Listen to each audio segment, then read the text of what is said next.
Assalamualaikum warahmatullahi wabarakatuh. Waalaikumsalam warahmatullahi wabarakatuh. Selamat siang dan salam sejahtera untuk kita semua. Yang terhormat Kepala Puskesmas Pucang Sawit, Dr. Nawati. Yang kami hormati Ibu Dewi Nurul Jannah, SOS MSI, selaku Kepala Subbagian Tata Usaha Puskesmas Pucang Sawit. Yang kami hormati Ibu Nur Ari Wiastuti, AMD AK, selaku mentor. Dan yang kami hormati karyawan-karyawati Puskesmas Pucang Sawit. Pertama-tama marilah kita panjatkan puji syukur kehadirat Allah Subhanahu wa Ta'ala, Tuhan yang Maha Esa, atas limpahan rahmat dan hidayahnya, sehingga kita bisa bertemu di sini dalam kegiatan orientasi pengenalan nilai dan etika pada instansi pemerintah bagi P3K Puskesmas Pucang Sawit dalam keadaan sehat walafiat. Perkenalkan, nama saya Wulan Yuni Arsis sebagai moderator pada acara ini.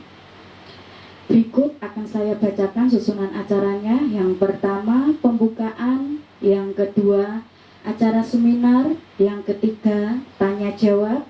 Yang keempat, evaluasi mentor. Yang kelima, penutup. Memasuki acara yang pertama adalah seminar. Kepada Saudari Yosiki Alivia, waktu dan tempat kami persilakan. Baik, terima kasih atas waktunya. Assalamualaikum warahmatullahi wabarakatuh. Di sini saya akan memaparkan orientasi pengenalan nilai dan etika pada instansi pemerintah bagi P3K di lingkungan pemerintah Kota Surakarta.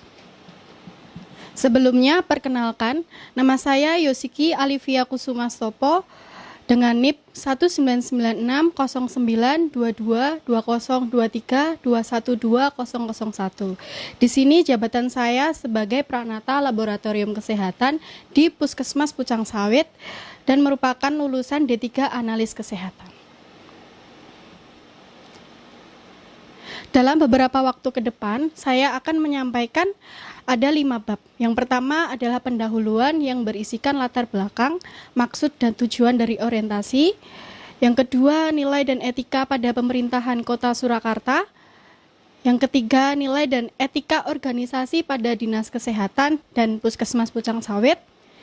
Yang keempat, rencana dan hasil kerja, identifikasi isu yang ditemukan di Puskesmas Pucang Sawit. Dan yang kelima adalah penutup. Yang pertama adalah latar belakang. Menurut Peraturan Pemerintah Nomor 49 Tahun 2018 tentang manajemen P3K, di mana P3K merupakan warga negara Indonesia yang memenuhi syarat tertentu yang diangkat berdasarkan perjanjian kerja dalam waktu jangka tertentu yang melaksanakan tugas pemerintahan. Dalam menjalankan tugas, fungsi dan peran P3K berkewajiban untuk melaksanakan nilai dasar ASN dan kode etik serta perilaku ASN. Oleh karena itu, pemerintah Kota Surakarta memberikan bekal orientasi pengenalan nilai dan etika bagi P3K. Menurut Menteri Kesehatan Republik Indonesia tahun 2014, dalam menunjang pelayanan kesehatan, puskesmas harus memenuhi beberapa persyaratan, salah satunya adanya laboratorium di puskesmas. Laboratorium di puskesmas merupakan sarana pelayanan kesehatan di puskesmas yang melaksanakan pengukuran, penetapan, pengujian terhadap bahan yang berasal dari manusia untuk menentukan suatu jenis penyakit, penyebaran penyakit, kondisi kesehatan, ataupun faktor yang dapat berpengaruh pada kesehatan. Maksud dan tujuan diadakannya orientasi ini, untuk maksud yang pertama adalah sebagai wadah pengenalan tugas dan fungsi ASN. Yang kedua, sebagai pengenalan organisasi dan budaya kerja di instansi pemerintah. Yang ketiga, pengenalan nilai dan etika pada instansi pemerintah dalam mendukung pelaksanaan tugas dan jabatan untuk mencapai suatu visi misi organisasi. Sedangkan tujuannya, yang pertama adalah memahami susunan organisasi dan tata kerja pemerintah Kota Surakarta, memahami uraian tugas, tanggung jawab, dan pelaksanaan pekerjaan jabatan, memahami manajemen kinerja organisasi, memahami fungsi dan tugas ASN di tempat kerja, serta memahami anti narkoba, anti korupsi, dan pengenalan nilai-nilai Pancasila.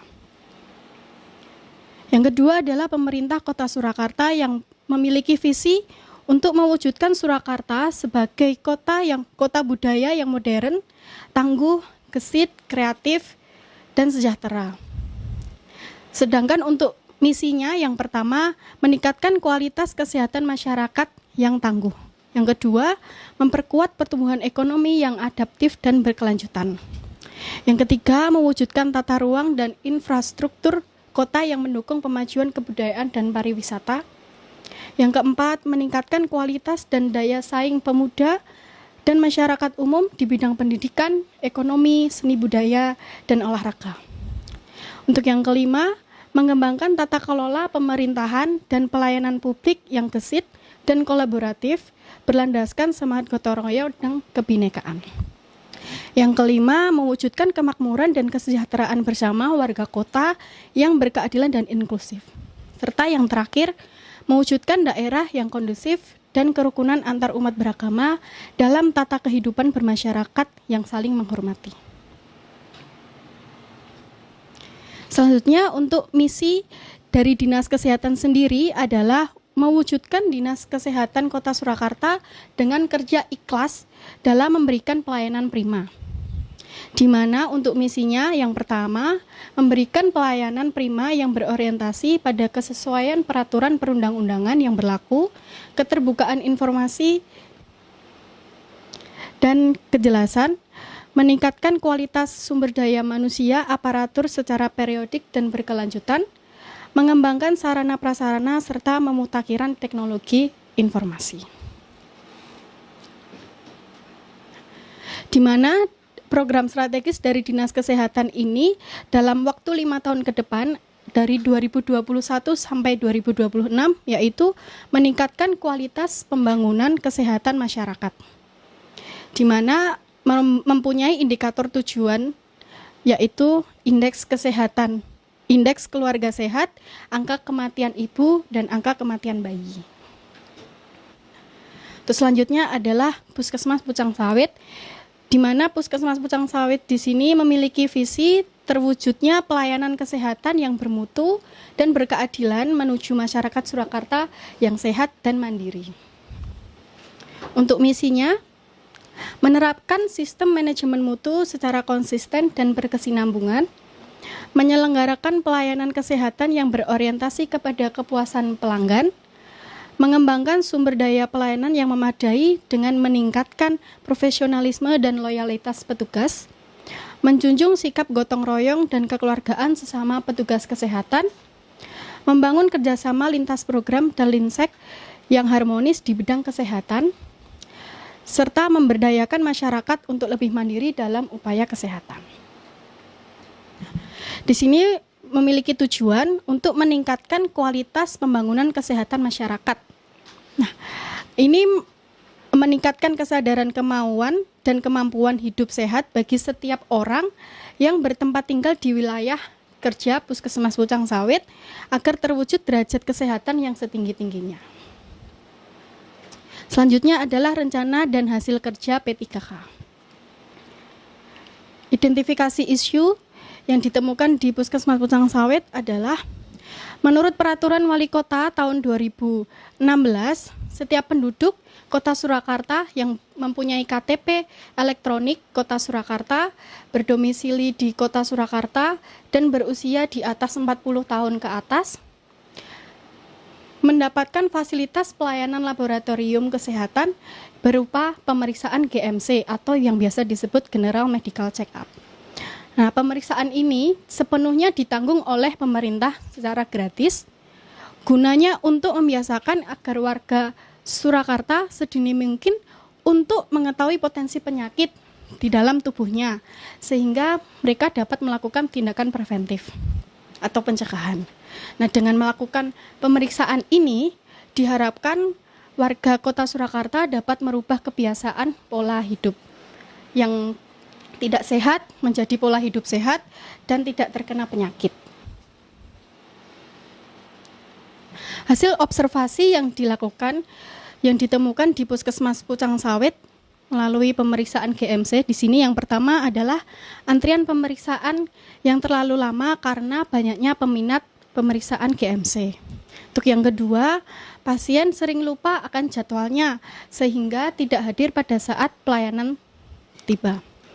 Dan yang terakhir adalah pasiennya datang terlambat dengan alasan kurangnya informasi mengenai prosedur pemeriksaan GMC.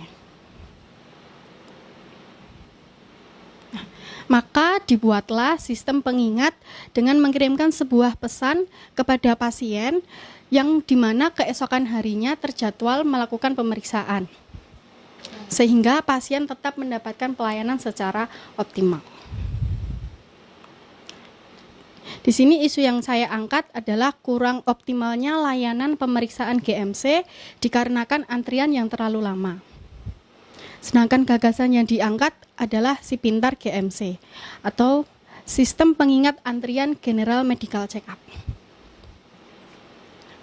Rancangan aktualisasi kegiatan yang dilakukan untuk yang pertama adalah melaksanakan konsultasi dan koordinasi dengan mentor.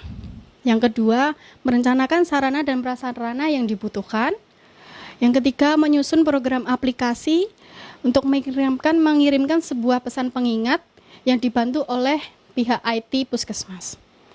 Itu yang keempat adalah sosialisasi dan pelatihan kepada petugas pendaftaran, di mana pasien yang mendaftar pemeriksaan GMC itu melalui petugas pendaftaran terlebih dahulu. Kemudian pemantauan secara berkala terhadap kegiatan yang telah dilaksanakan. Untuk rancangan kerja menengah pada tahun pertama, mengumpulkan data calon peserta GMC yang sudah mendaftar dan sosialisasi serta pelatihan kepada petugas pendaftaran, di mana outputnya adalah didapatkan hasil jumlah data calon peserta GMC yang sudah mendaftar. Untuk tahun kedua, melakukan pelatihan program secara berkala kepada petugas pendaftaran dan melakukan update program aplikasi pada Pusdatin. Untuk outputnya, petugas pendaftaran memiliki pemahaman dalam mendaftar pasien GMC, di mana sekarang memerlukan nomor telepon yang bisa dihubungi untuk dikirimkan sebuah pesan pengingat. Dan pasien mendapatkan pesan berisi jadwal GMC. Untuk tahun ketiga, mengaplikasikan program yang telah dirancang oleh tim IT Puskesmas serta evaluasi secara berkala. Untuk outputnya, diharapkan berkurangnya pasien yang terlambat hadir pada saat pelayanan.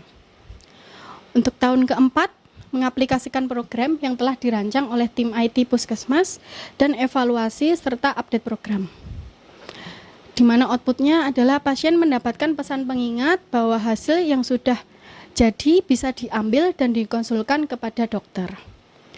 Untuk tahun kelima, evaluasi secara berkala tentang pengaplikasian serta update program untuk mengirimkan hasil pemeriksaan, di mana outputnya adalah pasien yang datang terkontrol dan tepat waktu sesuai jadwal pendaftaran, serta pasien bisa mengakses hasil tanpa harus datang ke puskesmas. Berikut tampilan program Pusdatin sebelum dilakukan update. Terdaftar kolom tanggal daftar, nama, NIK, di mana di situ ada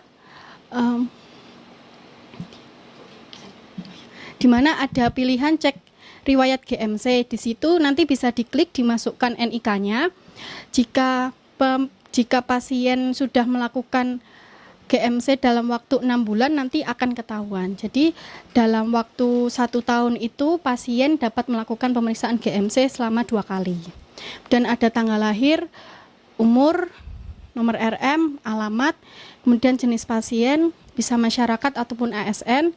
Jika ASN nanti ditambahkan nomor karpet serta ada tanggal pemeriksaan GMC. Nah, berikut tampilan program Pusdatin. Setelah dilakukan update, ditambahkan kolom nomor HP. Jadi nanti bagian petugas pendaftaran menambahkan nomor HP, nanti dimintakan ke pasien untuk memberikan nomor HP-nya yang bisa dihubungi, sehingga nanti kami akan bisa mengingatkan kepada pasien tersebut. Selanjutnya adalah contoh kasus Semisal pada tanggal 15 Oktober 2024, pasien atas nama Bapak Suwarso dengan nomor telepon tersebut nanti akan muncul kolom warna hijau di samping berisikan kirim WA GMC. Jika diklik, nanti akan muncul pesan seperti ini yang diterima oleh pasien, di mana ada keterangan nama, tanggal, hari, kemudian mengikuti GMC, dan keterangan ketentuan yang ada di lembar jadwal. Keterangan ketentuan tersebut berikut ini adalah yang diberikan kepada pasien, kartu yang dibawa pasien pada saat pelayanan tiba di hari H. Ada nama, alamat, hari, tanggal, nomor RM, tanggal lahir, nomor HP, serta jam. Serta ada keterangan wajib puasa mulai jam 10 malam hingga jam 8 pagi. Kemudian kartu harap dibawa pada saat medical check up dan tidak perlu mengambil nomor antrian, langsung datang ke laboratorium. Yang terakhir adalah penutup. Untuk kesimpulannya, kegiatan orientasi ini bertujuan untuk mengetahui visi dan misi yang ada di Puskesmas Pucang Sawit dan bertujuan juga untuk menjadi suatu pemecahan isu permasalahan yang ada di laboratorium Puskesmas Pucang Sawit. Untuk sarannya, dari kegiatan yang telah dilaksanakan, diharapkan tidak adanya lagi keterlambatan kedatangan pasien di kemudian hari sehingga pasien dapat melakukan pelayanan secara maksimal. Terima kasih. Waktu saya kembalikan ke moderator. Terima kasih Saudari Yosika Aulia atas paparannya. Acara selanjutnya adalah tanya jawab. Kita akan membuka sesi pertanyaan kepada Bapak Ibu yang ingin bertanya.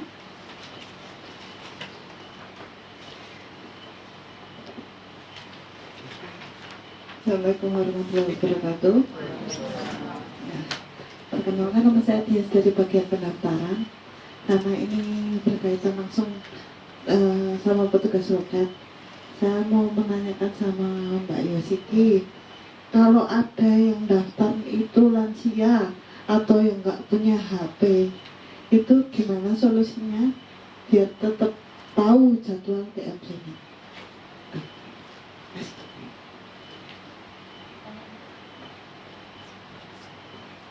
Terima kasih. Saya Aprilia dari Badan Pelayanan Umum mau bertanya, kalau misalnya sudah terjadwalkan GMC, tapi ternyata di waktu atau di tanggal yang dijadwalkan itu puskesmas ada acara, atau ternyata itu adalah hari besar yang libur atau cuti bersama, itu bagaimana solusinya?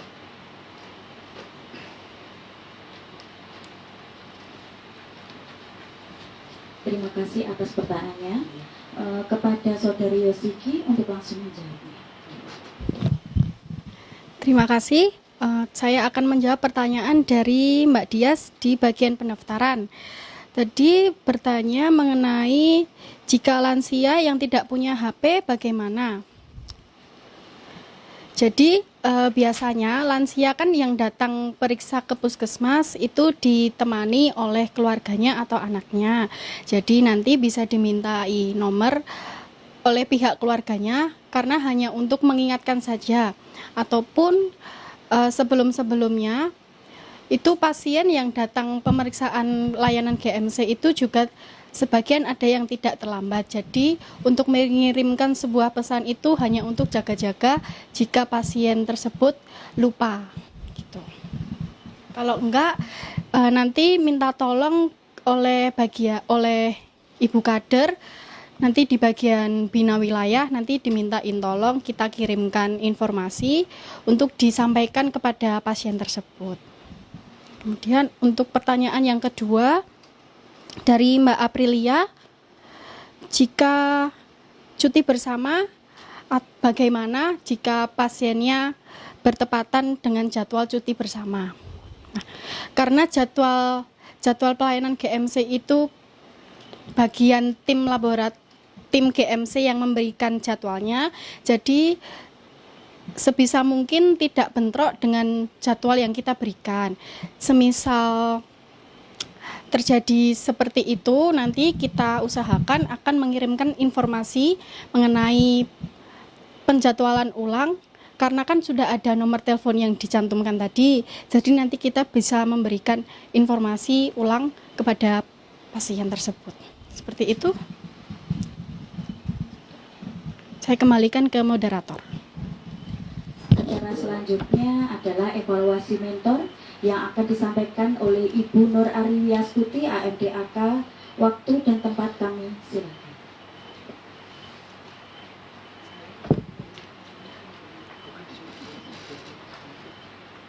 Di sini saya akan memberikan tanggapan tentang paparannya Mbak Yosiki Alivia ya, yang judulnya Si Pintar GMC.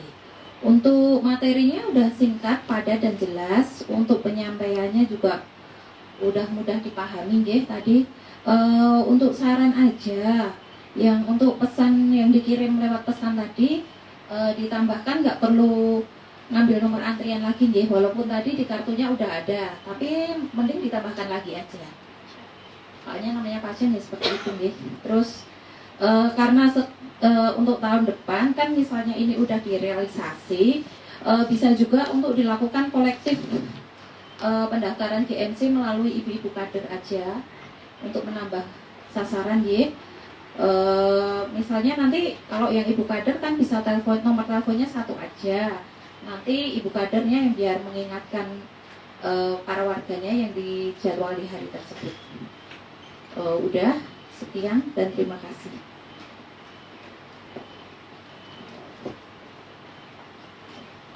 Terima kasih Bu Nur Ariwiastuti atas evaluasinya. Acara terakhir yaitu penutup. Demikianlah acara pada hari ini. Kami dari penyelenggara mengucapkan terima kasih atas partisipasinya pada siang hari ini. Kami memohon maaf apabila dalam pelaksanaan kegiatan pada hari ini ada sikap dan tutur kata kami yang kurang berkenan bagi Bapak Ibu semuanya. Akhir kata, wassalamualaikum warahmatullahi wabarakatuh. Waalaikumsalam.